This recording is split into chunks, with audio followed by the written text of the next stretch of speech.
This week on The Sceptic. I believe they have found me, okay? I believe they know where I live. And there's something that's happened last night where, which I can't talk about. The police came to my house and I need to move, basically. I need to get out of it. I speak to Lubna Zaidi, a British-Pakistani former Apprentice star and YouTuber who has received death threats after speaking out about the grooming gangs. First I was thinking this is like, you're not accepting that there's an issue here, and now I feel like you're actively trying to cover it up because you're trying to silence me, not just silence me and tell me not to talk about it, but actually send me death threats.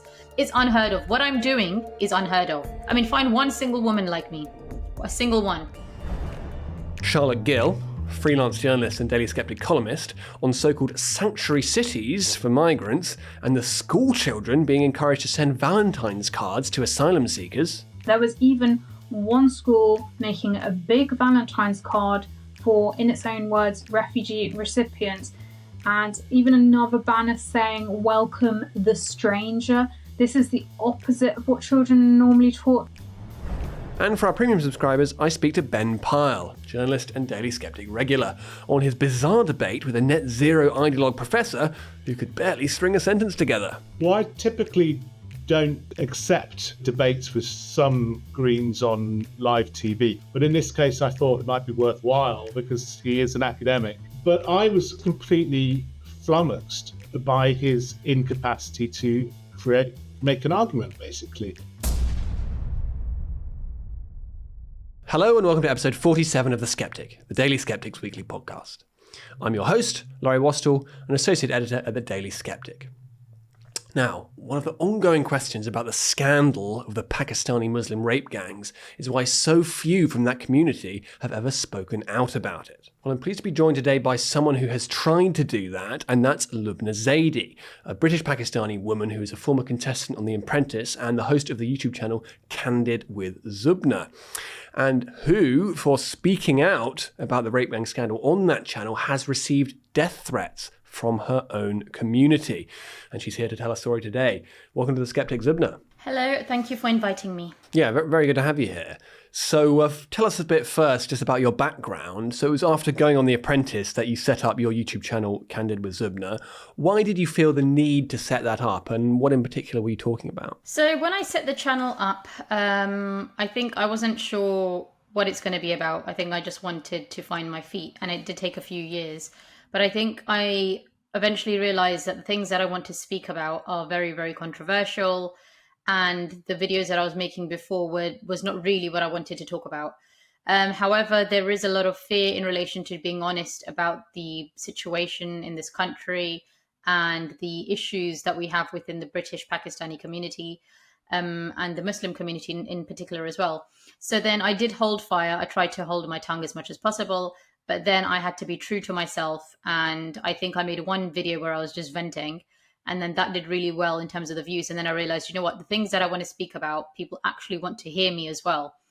And that's obviously very important when you start YouTube, is finding a market for what you want to speak about, and also something that people want to hear as well. So then I continued on that journey. And just before we go on, that video, venting, what was that about? I think there's just small things that were annoying me about people from within my community. Small things like going to the swimming and the ladies only swimming. And then the Muslim ladies would stare at me because I'm wearing a swimming costume. And obviously I'm going to wear a swimming costume when I'm going swimming, whereas they would be completely covered wearing even a shalwar kameez, which is the Asian clothes in the swimming pool. So if anything, I should be looking at them as if like, why are you wearing the clothes that you wear in your house? But they were staring at me and I didn't feel comfortable. So those kind of things, and other things like they're again going to the gym. I'm hearing that there is a Muslim family playing the Quran very loudly, the audio of the Quran in Arabic in the changing rooms, like very, very loudly, like where they should be wearing headphones. And ideally it's actually quite disrespectful that if you're playing a religious holy audio in a place like the changing rooms anyway. So there was a lot going on there. So, and there's a massive list of things. And so what I just did is I was like, you know, I need to explain to the community the do's and don'ts and the manners and in terms of living the etiquettes of living in the UK, because you can't do this kind of stuff. It's very, very bad. And so the positive reaction to that, who was that coming from mostly? Well, in terms, a mixture of people at the time. So there were people that were within the community who were agreeing with me, and a lot of other people who were non-Muslims who also had noticed these behaviors, but they were too afraid to speak about them. So for them, it was a massive relief when they heard me speaking about it honestly, because they were like, you know what, we're so grateful you're talking about it, because we were scared of talking about these kind of things in case someone says that we're Islamophobic or racist. So there were a lot of non-Muslim people who were very grateful that I spoke about this topic, because they didn't want to be called a racist or Islamophobic, but they were noticing those behaviors, but they were too afraid to speak about them. So, so then I took it from there, and then I continued the journey. And I'm not saying that everything I said was amazing. I wish of course, when you make videos, and you'll know this, there's things that you feel you could have worded better, or maybe, okay, you had a moment and you were emotional and you vented. Of course, I'm a human being. I'm not going to say that things I could, I couldn't have worded things better. However, I have tried to definitely keep a balance in terms of being fair to the people from my background, but also being very, very candid with them in terms of the issues that we have.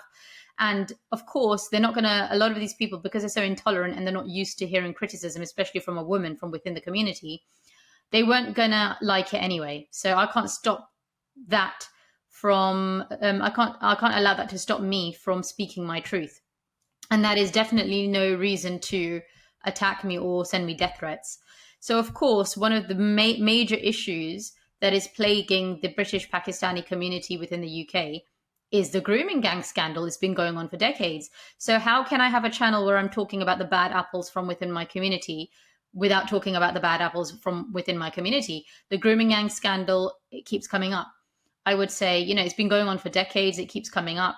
And I have therefore spoken about it on my channel. I've encouraged other people from my background to speak about it, to call out these horrible, disgusting people. And sadly, a lot of the feedback that I got from people from within my own community in terms of race and religion was that they are in denial. Actually, they find anyone even discussing Pakistani grooming gangs or Muslim grooming gangs very Islamophobic or racist. They deny that there's a trend where the Pakistani men are disproportionately represented in these crimes. They call it Islamophobic, they call it racist. They say, there's pedophiles in all communities, why are we being picked on? And it's been an uphill struggle trying to speak to anybody about this. And I think it's unacceptable, I'm sorry. And I keep reminding everybody, I'm not talking about this. Like, the whole world is talking about this. And for us to ignore it makes us look very suspect. So the right thing to do is to address the concerns that people have, address the issues that people have about people from my background, instead of trying to brush it under the carpet or just cry Islamophobia or racism. These issues aren't going away. Elon Musk has been tweeting about it. He's been getting very direct as well. He's been calling it Pakistani grooming gangs or Muslim grooming gangs. And, there has to come a point where people need to start talking about it. And sadly, what I found is not only am I being silenced, I have been given death threats where people are turning up at my door, and they've been, and of course it's scary. It's like crazy, because I'm thinking, whoa. First I was thinking this is like, you're not accepting that there's an issue here. And now I feel like you're actively trying to cover it up, because you're trying to silence me, not just silence me and tell me not to talk about it, but actually send me death threats. So I've been very disappointed. And not only that, okay, fine, there are people trying to silence me, but then what about all the other Muslims and Pakistanis who know about my plight? They haven't bothered speaking up about me either. So I feel like, I'm sorry, that they're going to all look guilty, then, aren't they? So they have themselves to blame if that happens. But when people start blaming the whole community and generalizing, then these are the same people who are going to cry Islamophobia and racism again. So I frankly, personally have had enough. So I'm just going to speak my truth. Of course, I will try to keep a balance, but the emotional struggles and what I've gone through, I'm trying to manage that and trying to still be fair and balanced and caveat things. It's not all Muslims, it's not all Pakistanis, it's not all of us and all that kind of stuff. But in return, sadly, what I have found is that the majority of non-Muslims have supported me. And there's literally a handful of Muslims that I could probably count on my fingers that have supported me. Like, it's very, very disappointing. Surely this would have been an opportunity for the Muslim community, for the Pakistani community to come out and say, do you know what? I don't necessarily agree with everything you say, Lubna, and I may not even like you as a person, but the threatening you and people from our community threatening you and trying to brush this under the carpet is we're not going to accept this. We're going to stick up for you. And they didn't do that. Actually, a lot of these people have been happy. They've been coming underneath my videos and been saying how happy they are that I'm not going to be making videos anymore. Because at that point, when all this was happening, because obviously I've been getting death threats for a year, but when it got really, really serious and I was then thinking of closing my channel down, I removed all my videos. I put them all on private mode.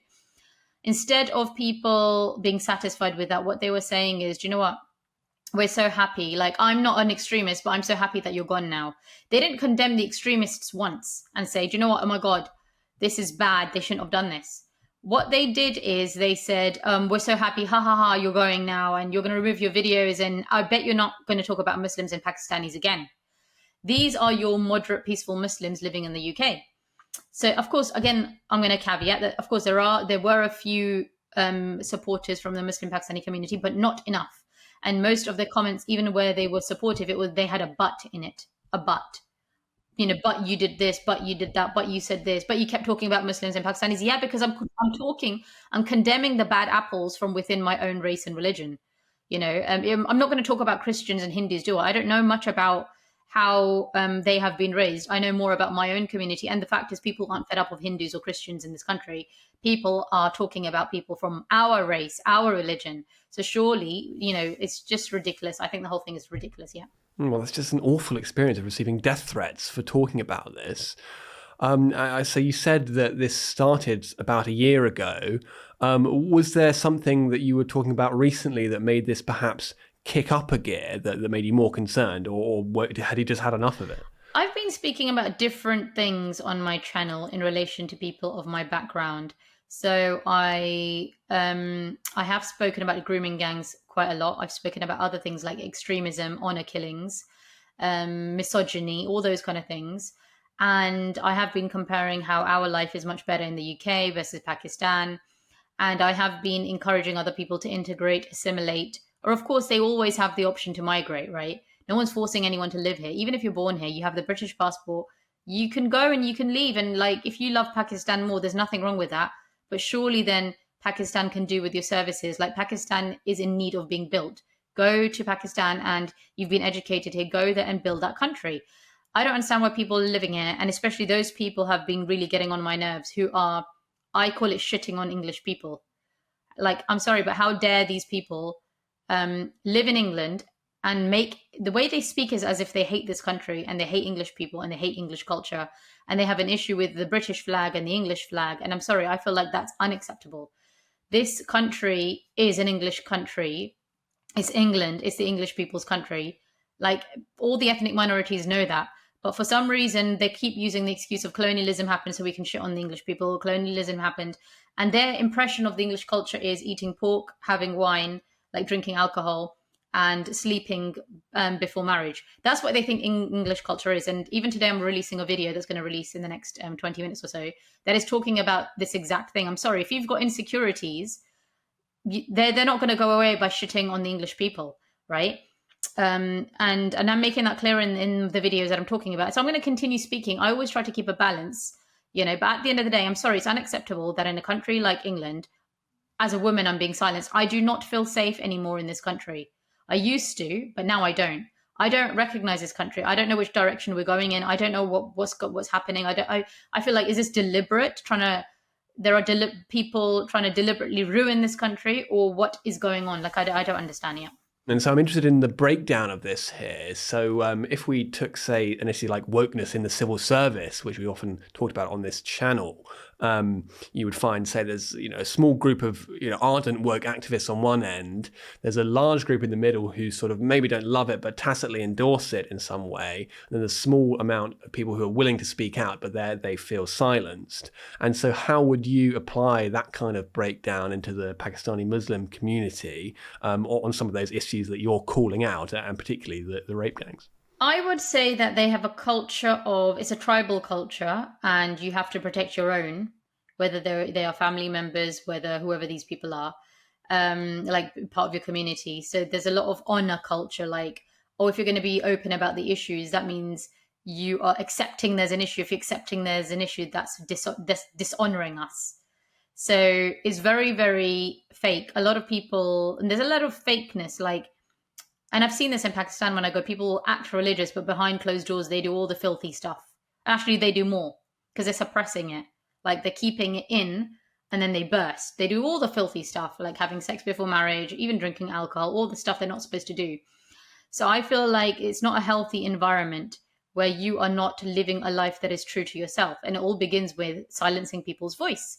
If you silence people's voice and they feel like they can't be themselves, they will still try to do the stuff that they're thinking, but then they'll manifest it in a very disgusting, ugly, maybe even evil way. And that's what's happening here. So, and sadly, this is why the progression, Pakistan will never progress as a country unless they allow people to speak their mind and have the decency to listen to other people's arguments, even if they disagree with them. Silencing people, murdering people. I mean, I'm sorry, this is crazy. I was not born in Pakistan. I was not raised in Pakistan. I was raised in England. My mind is a Western mind. My mind is a British mind. And my British mind will never accept this kind of behaviors and mindset. The people that I hang around with, I've educated myself and I've traveled the world. And so I know what is good and what is bad. And these kind of behaviors are not British behaviors. They're not British values. So I should not have to put up with this in Britain. It's ridiculous. I think it's absolutely ridiculous. And if people think this is okay, like trying to do these things that they do in Pakistan, these people shouldn't be in this country. They need to go to Pakistan or wherever they're from. It's not just Pakistanis, by the way. A lot of other Muslims from other backgrounds have also been supporting these extremists. And this happened on one of my lives, which I did republish, where the guy comes and he speaks about how he's not a Pakistani, but these Muslims in Speaker's Corner have been speaking about me. Muslims in Speaker's Corner are really extreme. Like, you've seen their videos. So Muslims in Speaker's Corner have been speaking about me to each other. And then one of the guys called in on one of my lives and said, you're being very racist to Pakistani people just because I was talking about the grooming gangs. And you need to stop your videos. You need to stop this. That was very intimidating because I was like, oh my God, Speaker's Corner guys are usually quite extreme. And these crazy people are know me. They're talking about me. And people are saying how I'm the talk of the town, like all the Muslims are talking about me, all the Pakistanis are talking about me. It's unheard of. What I'm doing is unheard of. What you will find within the community, find one single woman like me, a single one. The people you will find like me are those who actually are not like me because they're calling themselves an ex-Muslim. I'm not calling myself an ex-Muslim. My channel is not at all about bashing Islam or any of that. So a lot of the people from my background who are critical of the community are those people who have left the community completely, who are ex-Muslims, and the whole channel is about debunking Islam. I don't do that. My channel is not about Islam. The problem that I'm trying to solve on my channel is not whether Islam is true or not. The problem that I'm trying to solve on my channel is trying to unite this country and be open and honest about the issues. I personally don't care what anyone's religion is. You can be a Muslim, a non-Muslim, like Jewish, Christian, atheist, I don't care. And yes, there are good and bad people within all races or religions. My issue is where there are extremists in all religions, and especially mine as well, who are doing really bad things. Those are the people I have an issue with. That's it. If you're a Muslim, no problem. My whole entire family is a Muslim. My channel is not about bashing Islam. And this is the thing with these extremists. They actually want you to bash Islam. Because when you bash Islam, they cry Islamophobia. When you bash Islam, they cry discrimination. When you bash Islam, they do fatwas against you, right? And you turn into John Wick overnight, literally, right? They like a fatwas against you. Everyone's out to get you. It's crazy. I didn't do anything. I didn't do any of that. So they're like, interesting. Okay, she's not playing our game. So do you know what? We're still going to threaten her. We're still going to try to silence her. We're still going to try to accuse her of nonsense like blasphemy, Islamophobia, all this kind of stuff. But so most of my followers, I would say, who have been following my work will call out their bullshit, because everyone knows I always caveat my videos. I'm very careful about, of course I do vent and I do all of that kind of stuff, and I'm very candid and honest. I'm not out to get Islam. I'm not out to get all Muslims at all. I keep saying this again and again. And so there's that very interesting phrase you use there, my mind is a Western mind. And as you say, you've been very willing to criticise your own community here, very much unlike other members of it, frankly. And I suppose my question is, why do you think you have that quite unusual willingness to do that when many other members of the community would be generally just more disposed to acting tribally? I would say that my personality has always been very candid. Like, this is the way I was born, you can say. Like, I'm known to be very direct. I'm known to be truthful and honest. And I remember going even to Pakistan as a child, and where people would be lying, I would just tell the truth. And then I would be looked at very awkwardly, and I was taken aside a few times and told, that I shouldn't be telling the truth so much. And it's okay to lie about certain things. And if you're protecting someone's honor and that kind of stuff. And I just never understood this whole thing.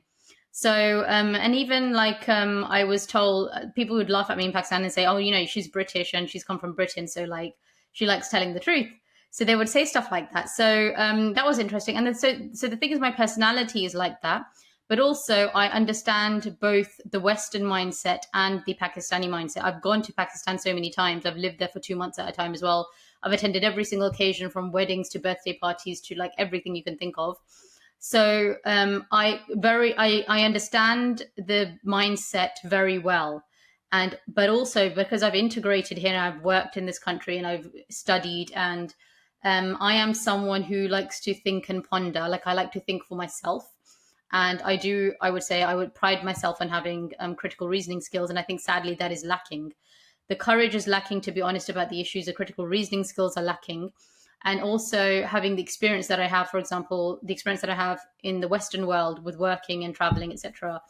And also then going to Pakistan as much as I have gone since childhood, I think I'm one of the best people to build the bridges, because I can wear the Pakistani hat and understand where they're coming from, and I can wear the Western hat. However, of course, for the Pakistanis living in the West, they need to adapt and adopt this culture. It's not the other way around. Right now, a lot of these people think it needs to be the other way around, that the English people need to change themselves. England needs to change. I'm sorry, that's not right. So my aim is to try to bridge the gap, be a bridge, and unite people and show the community tough love.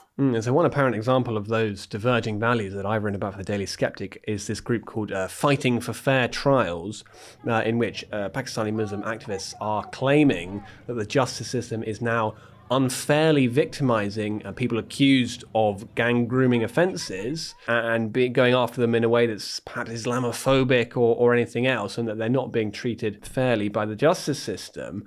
And, well, obviously we know that, in fact, for a very long time, the justice system was refusing to go after these perpetrators out of fears of political correctness. And many people are really quite shocked at the fact of this campaign in itself. Would you say that this is a classic example of that preference for clannishness rather than actually facing up to the truth? So with any kind of change, and especially when the change is very big, there's going to be resistance to change. So the people who haven't integrated, who haven't assimilated, will try everything that they possibly can not to change. And that's exactly what we're seeing. This is resistance.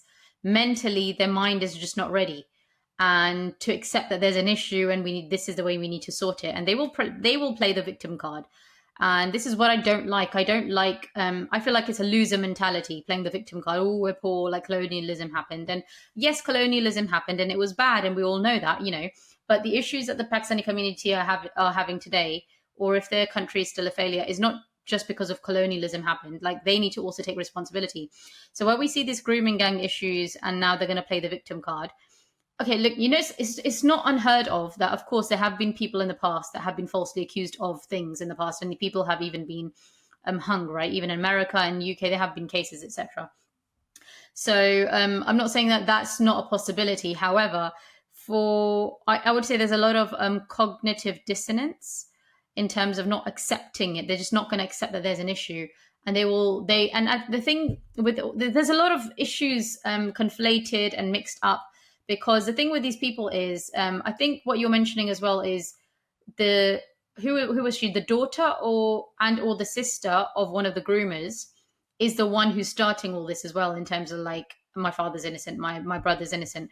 So even I feel like, because there's a lot of shame culture, honor culture, she has to also show that she believes her father is innocent, her brother is innocent, to show the community that, oh look, we're innocent, although okay, we've been shamed and dishonored. These are false allegations, we haven't done anything, kind of thing. So there's so many issues conflated, and it does make it very confusing. But all I would say is that that's why the justice system is very important. Of course, it needs to be fair. If they feel like if they have evidence that there is any kind of real discrimination and this is like false allegations, of course they need to go to a retrial. They have to follow the processes and procedures. But at the end of the day, I think it's highly unlikely that people have just falsely accused like thousands of men or hundreds of men, however many there are, and that's only because of racism. Like, this community needs to take responsibility. And that is lacking. And so I think it's very worthwhile of you framing it in this way of saying, actually, yes, there is a British culture which these Pakistani groups do need to assimilate into in the way that you clearly have. But to the extent that that is possible, do you think that our way of making that happen is actually working? This is a big question, because I think we're heading in the wrong direction. We're snowballing in the wrong direction. More and more migrants are coming here. The wrong types of migrants, in terms of with the wrong attitude, the wrong values. And that's making it worse. Then they're calling their family members, and then they're living in places where there are only people of their community. So they're not even going to get exposure to the proper British way. They're being given translation services, and like translators. And I mean, sorry, how are they supposed to, what signs are we giving them to integrate? We're actually telling them, do you know what, we're giving them a cushy life and saying, you don't need to integrate. Here you go, stay in your little ghettos and we'll provide everything for you. We'll give you the money and all that. And I mean, like, really, even in the schools here, people aren't singing choirs. Like, even the British flag, you're going to be turned away. There was this case with this girl who went to school, wore the flag, and then she was told to go home. I mean, that's what's happening in this country. So, I mean, with this kind of behavior, the lack of standards, I think things are just going to get worse. So we need to take responsibility. The current British citizens, especially the English people, the white English people, really need to lead by example. And I don't know what's going on. I feel like there's a lot of division within the white English people. And it's like the blind leading the blind. You guys need to be strong, then we'll follow. Like, I feel like, I don't know, I feel like the English people have lost their way, and that's very sad to see. So that's why I'm also trying to stick up for the English people, because I feel like if you're living in England, you have to respect the culture and the people and the place, and not try to turn it into the third world country that you've come from, And if your third world country is so amazing, please go back, or remember why you even came here in the first place. I think a lot of people a lot of the ethnic minorities don't appreciate the English culture. They think English culture is about the things that they think it's about, like, oh, sex before marriage and all this kind of stuff. They don't appreciate or have any understanding of literature, the rules and regulations, the Magna Carta. It goes over their head. A lot of these people are uneducated, and they're unwilling, and therefore they're also dangerous, I would say. So it's a shame. Yeah, we need leadership in this country, and we need it fast, because I would say after the next general election, if things don't start improving, dependent on who's in government, I think this country is gone, sadly. So I'm trying to speak up now, because there's no point of waiting until 10 years when it's like we've reached the point of no return. I think we can grab it back, like the snowball is growing. I think we can stop it, but we need to start now. And I suppose that brings us on more broadly to the idea of multiculturalism, which has been celebrated for a long time by our elites, and this idea of us being a community of communities, and that diversity makes us stronger. But actually, what you're really saying is that that's actually quite unhelpful, that attitude, if you want to have a small number of minorities who are going to assimilate. And this kind of attitude is actually going in the opposite direction. I would say diversity has been shown to be a strength in some organizations. For example, those organizations with diversity are doing better. I think there was some research done. But we need to focus on quality and not quantity. Diversity can be a strength, but with those people with similar values. If you have those people coming in who are coming in with hostile cultures and hostile ideologies, that's not diversity. That's not strength. That those people will eat you, will eat your culture. But like I said, and that's why it's important. There are cultures out there that can assimilate, like the Hindus, for example, and the Indians. They're quite good at assimilating, and they cause less trouble. If you look at their crime ratios as well, proportionately, the crime ratios are lower than their population. So those kind of people who don't mind assimilating, who focus on academic education, whose religion doesn't teach them hatred. Like there's nothing that I'm aware of in the Hindu religion that says that everyone else is going to hell, we're going to heaven. Like they don't have that kind of thing. It's very accepting. So there are cultures out there that can work with shared values, but then there are others in terms of extremists in some other religions. It's not going to work. But we keep allowing these people into the country, and then we're like surprised that there's an issue. Okay, and so finally, Lubna, what's next for you? You've moved out of Luton. Are you going to keep speaking out? I think I have no choice now, because I wasn't going to do this for too long, and because I knew that it was quite risky, there's crazy people within the community. But I feel like the extremists have pushed me out of my own town that I was born and bred in for 40 years. And I feel as if that these people hold grudges. So even if I stop doing everything that I'm doing, they're still going to put a target on my back. Even like a year later, 2 years later, 5 years later. So I need support from people. I'm looking for as much support as possible. And, I'm trying to build bridges. I'm hoping more and more Muslims and Pakistanis, the progressive ones who get it, will start speaking up. But I do need wider support as well. So we will see where this takes me, because it's pointless me continuing on this journey without the support, because I might as well just tell them to kill me then. Well, let's hope you get it. Lubna Zaidi, thank you very much for coming on The Sceptic. Thank you very much for having me.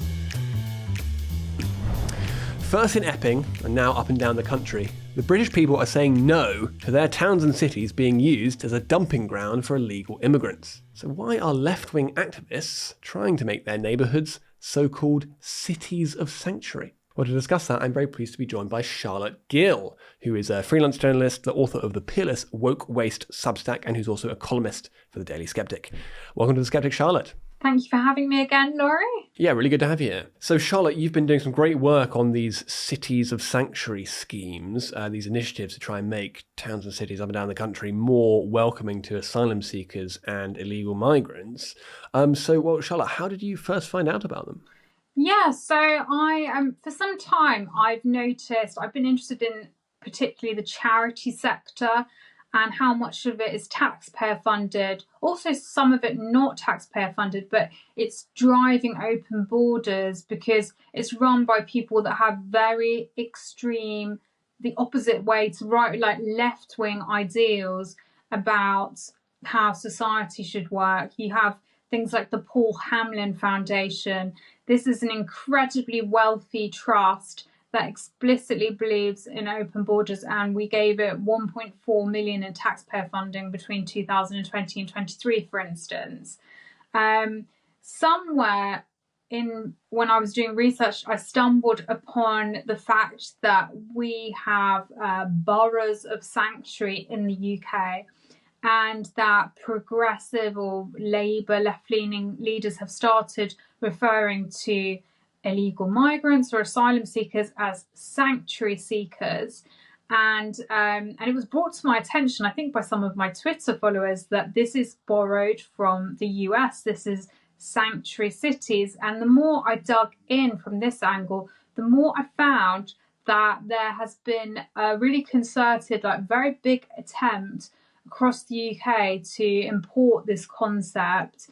And we've got a mixture of, we've got boroughs of sanctuary, that's generally used to describe councils that are trying to welcome asylum seekers. We've got schools and nurseries of sanctuary. We've got universities of sanctuary. We've even got theatres of sanctuary. Anywhere that wants to can become a place of sanctuary. But when this is going against voters' interests and also what they want, most people have no idea this is going on, and this is taking place under councils and organisations, even theatres that have had taxpayer funding, then obviously that creates a huge issue, and it's doing the opposite of what a lot of voters want, which is promoting open borders, very liberal view of immigration. So what actually is the purpose of these schools of sanctuary schemes? Who is it aimed at? So the overall scheme is run by a charity called City of Sanctuary UK, and it's basically channeling a progressive vision of immigration and asylum. So one of its big funders is, as I've mentioned, the Paul Hamlyn Foundation, which explicitly believes in open borders. And there's basically, I call it an open border industrial complex. There's a range of these charities working together. They have events like one called Refugee Week, and they do everything they can to promote, to effectively roll out the red carpet for sanctuary seekers who we know in a lot of cases are men who have just come here on boats seeking better economic opportunities. And so there's a particularly shocking and alarming example of that, which you've brought to light, Charlotte, and especially in the context of all these sexual assaults by asylum seekers against teenage girls often, is that school children are being encouraged to send Valentine's cards to asylum seekers. I mean, what on earth is that about, Charlotte? Yeah, so once I'd established that City of Sanctuary was running these schemes all around the UK, I started looking on social media. I often find in my research that social media is the best place, X accounts, Instagram, to find juicy bits. And I wanted to see what was under the Schools of Sanctuary scheme, so the Twitter, and I was just pretty horrified, actually. I mean, it was so political. But one of the things that I quickly discovered was this Valentine scheme. It's meant to be about the children showing solidarity with refugees. I mean, that in itself is problematic because it breaches the Education Act. You're not meant to have partisan views at schools, and this charity is very partisan. But they were getting them to make or send, they made it possible that they could be sent to these sanctuary seekers. So you had photos of really small children, tiny hands, writing cards, and then the cards had some very political messaging on them. They had things like "Stop the Rwanda Scheme," "I love refugee rights." There was another example where they were making Eid celebration cards, and it said to give to asylum seekers in hotels. Just really politicized content, but obviously there is a safeguarding issue. Since I've done this research, City of Sanctuary UK has come out saying that there's misinformation and it's been conveyed really badly. But this is what has happened. It has encouraged children to make these cards and said that they can be left with local refugee organisations, or there was even one school making a big Valentine's card for, in its own words, refugee recipients, and even another banner saying "Welcome the stranger." This is the opposite of what children are normally taught. They're taught, don't talk to strangers. So this scheme is sending very mixed messages, but frankly, they just have no business trying to indoctrinate children in this way. Asylum policy and everything to do with asylum seekers is not children's business. And this just seems like an extremely serious safeguarding issue, as you say, Charlotte, particularly when you consider that after having committed these sexual assaults, often these migrants will say something like, I didn't know that was the culture here. That's not what it's like back where I'm from. And I didn't know that you weren't supposed to make sexual advances against teenage girls. And this, though, would suggest that they're really sending mixed signals if they're sending Valentine's cards to these men, and even perhaps suggesting that they're easy prey. So, I mean, it just seems completely extraordinary. Why did no one think of this? Yeah, I don't know how it slipped through. I think a lot of people didn't know about it, just as a lot of people do not know that we have boroughs of sanctuary. Perhaps people didn't want to speak out. Perhaps they just got told the schools were just taking part in a nice, refugee campaign. There are lots of schools that might be in areas where there's a high diverse population. Some of them are refugee second generation or first generation. So there's a number of factors, but I do think, having looked at the scheme in entirety in the councils, just the amount of people that had no idea this was going on is quite stark. And so, Charlotte, who is it, do you think, who's actually saying, oh, yes, please, we'd love to be a school of sanctuary? Is it just a few teachers who want to virtue signal? I mean, is that what's behind it? Yeah, I mean, there's a whole process that schools have to go through in order to become a school of sanctuary. I think it is probably woke, well-meaning teachers. There's a lot of Catholic schools, actually. That was one of the really surprising things. I'd say surprising because by virtue of who the culture is most likely to come over here, the city of sanctuary has a lot of activities aimed at Islamic appreciation, or acknowledging Ramadan or talking about Islamophobia. So yeah, there's a lot of Catholic schools on board with it. But in order to take part, I mean, I actually printed out I've got like a whole big document of an audit if you want to take part in schools of sanctuary. It's a really big list of requirements. There's even talk of unconscious bias and challenging misinformation and building empathy and a lot of different things. But they also encourage you to make a donation if you want to take part of it. People who responded to my research have said it's a bit like the Stonewall. It reminds me of that, diversity champion. So perhaps that's the best analogy. But it's clear that children are being indoctrinated from every angle, sort of schools of sanctuary and the trans angle. So goodness knows what else hasn't been discovered. And as you suggested earlier, some of this may be against the Education Act if it's politicised indoctrination of students in schools. And it may also well be against the Charities Act if these behaviours are nakedly political. And so you said that the scheme has trying to save face here after your reporting and rubbish what you've been saying. So I would tell us a bit more about their reaction. But do you also think there's going to be any attempt to get a grip on this from politicians and the government? Oh, yeah. Well, most places that I've highlighted, say schools of sanctuary, city of sanctuary, they have blocked me, number one, on X. If to any viewers that don't know how the block system works, just to explain, you can still see it, but it's just their way of saying, stay out, Miss Meanie or whatever. And then I've had a lot of people deleting content, but their reaction, they put out this statement essentially suggesting that misinformation has gone around and saying that they're getting legal advice and they're reporting all threats to the police. And it's quite well worded in that respect because they could have zero threats, but just by writing, we're reporting all threats to the police, it just seems really serious. And I've had this kind of reaction before where they tried to make out like you're doxing them, you're putting them at risk for reporting, just shining. Like, I was the only one that's really, there's been a few tweets here and there, but, I've properly exposed it and highlighted it. So now I'm the safeguarding risk as opposed to the scheme, apparently. But on the plus side, Gavin Williamson he's written a letter to Bridget Phillipson saying that this is breaching the Education Act. So that's the first step. He's still a Conservative MP, so he's doing that. Rupert Lowe with his Restore UK team, headed up in the investigations unit with Lewis Brackpool, he has submitted something like 60 FOIs to find out what's actually how many councils have actually signed up to City of Sanctuary. So those are the kind of steps that are being taken at the moment to address it.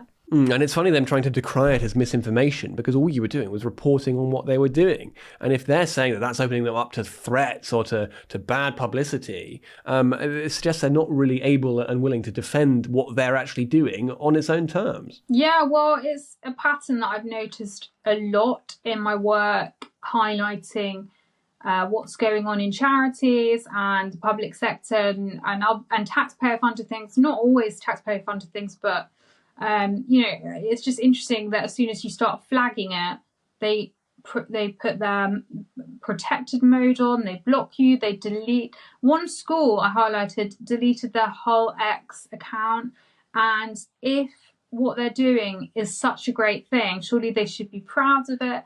Surely it should withstand my criticism.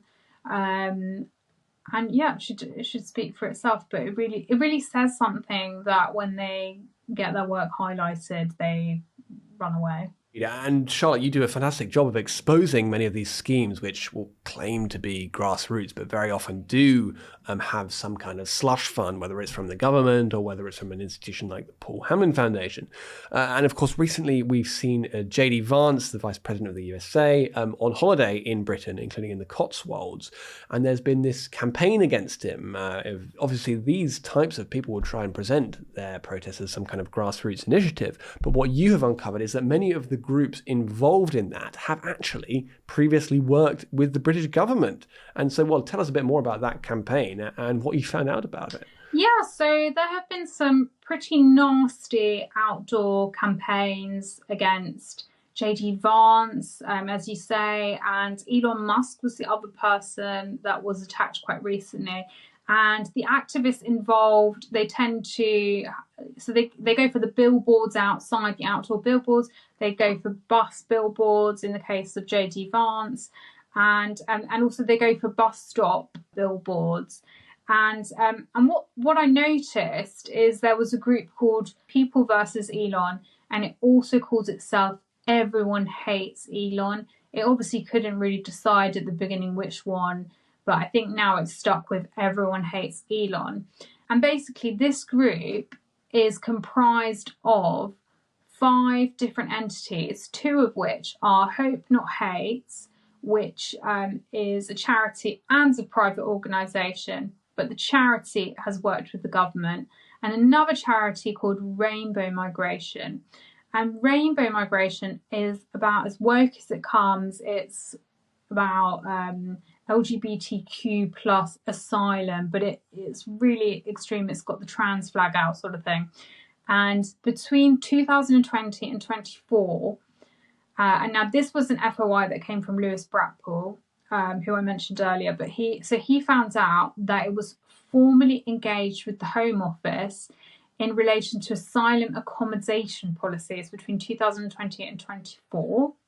And it was there were about 14 NGOs / charities involved in this.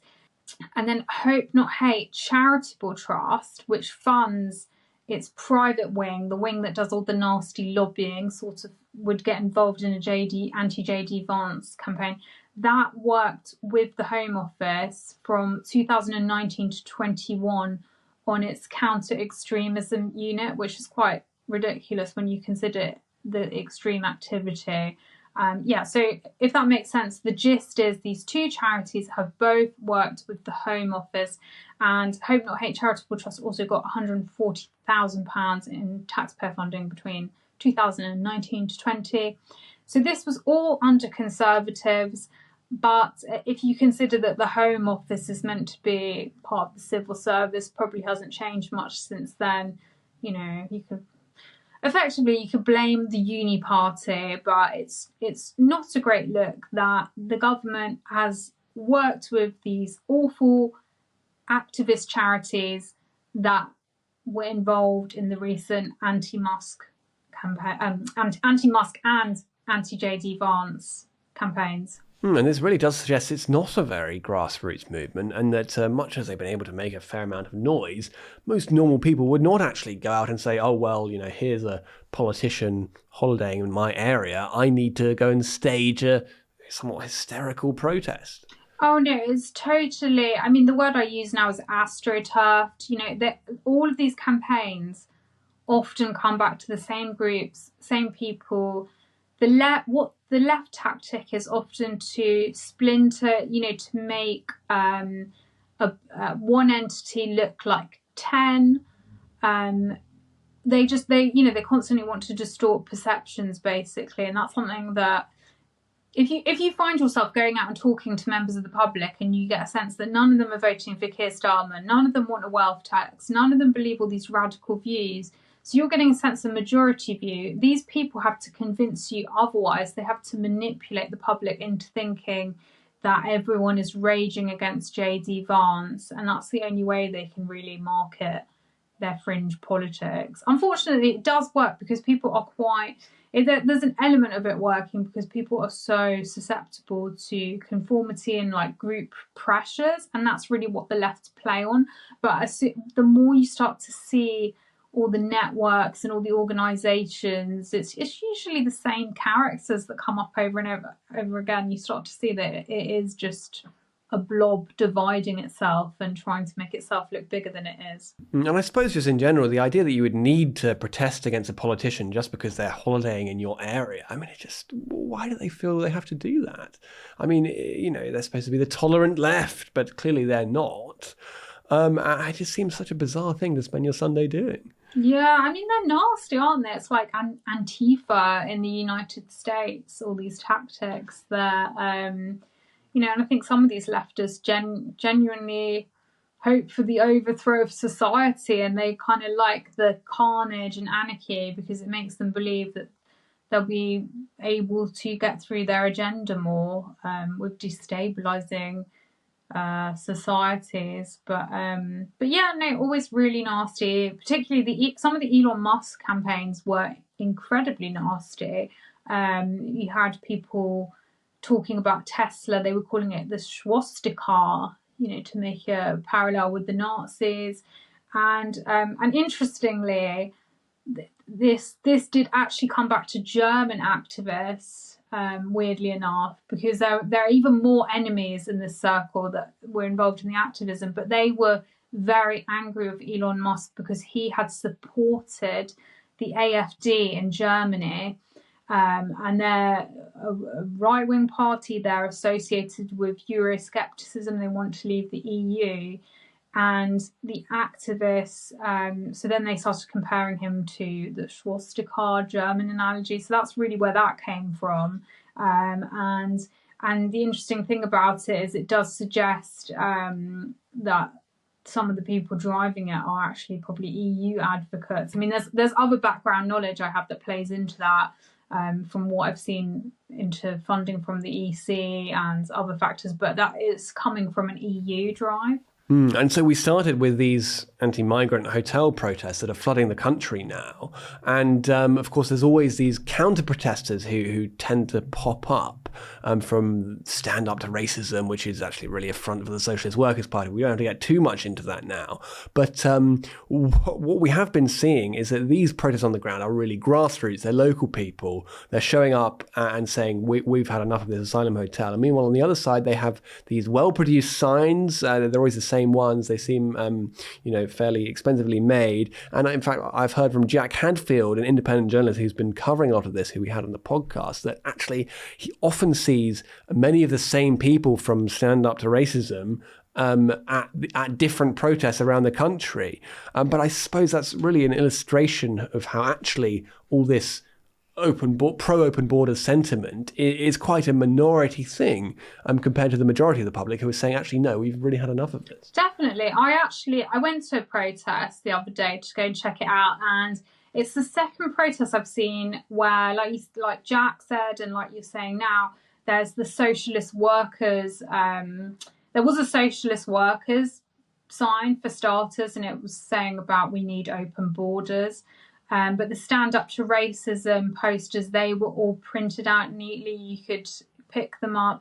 And I when I go, I say to people there, I say, where did you get this from? Do you know who prints it? And they'll never have none of them will ever have any idea. And I don't think you can say that about the opposition, the sort of Epping Pink Lady. Most of those people have printed their own, but the Socialist Workers group is always very neatly printed out. No one can tell me where the printing press is for it, but they've obviously got a lot of money.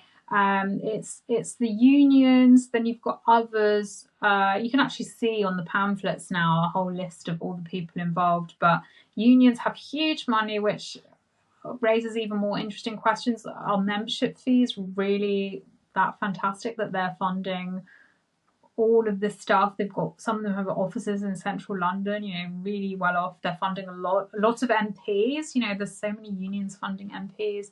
But to go back to the activists, they told me that they'd been coordinated on WhatsApp groups, the one I'd spoken to, and they did talk about the Green Party. being one of them. And generally, I find that the Greens are sort of part of this coalition with unions, Momentum, Corbyn. They're Corbynistas all working together, and this is their modus operandi, having lots of these protests and rebranding it, basically. Or just another example of the people versus the left-wing blob. Charlotte Gill, thank you very much for coming on The Sceptic. Thank you for having me. Now, when it comes to net zero and climate change, we're always told that the science is settled. What if those scientists whose expertise we're supposed to revere simply don't know what they're talking about? Well, to discuss that today, I'm very pleased to be joined by journalist and Daily Sceptic regular Ben Pyle. Welcome, Ben. Thanks for having me back, Laurie. Good to see you again. Yeah, good to have you here. So, Ben, you've had this very interesting debate recently on Talk about net zero and whether it's making our energy prices go up. And that was with a gentleman called Dr. Paul Dorfman from Sussex University, who's an associate fellow of their Science Policy Research Unit. And so he seems like quite a credentialed individual. And yet, well, as it happened, Dr. Dorfman really didn't seem to have that strong of an understanding of what it was that was driving our bills, and even really to string a sentence together, frankly. I mean, what did you make of that debate and of his performance? Well, I typically don't accept requests for debates with some Greens on live TV, because often it's not really worth it. You get the likes of Jim Dale or Dale Vince is very cross. They don't actually really know the subject, but in this case, I thought it might be worthwhile because he is an academic at a fairly influential academic research outfit that I thought would perhaps, amount to more than just a bun fight, or even worse, a food fight you can get. And we know that the format of like news TV often requires a bit of a ding dong. That's the end of the free part of the podcast. If you'd like to listen to the bonus interview, you'll need to become a regular donor to the Daily Sceptic. For as little as £5 a month, not only will you be able to watch or listen to the whole podcast, you'll also be able to access articles behind our paywall and join our discussion forum on Discord, where you'll have an opportunity to discuss the latest content on the Daily Sceptic with other donors, members of the editorial team, and some of your favourite contributors.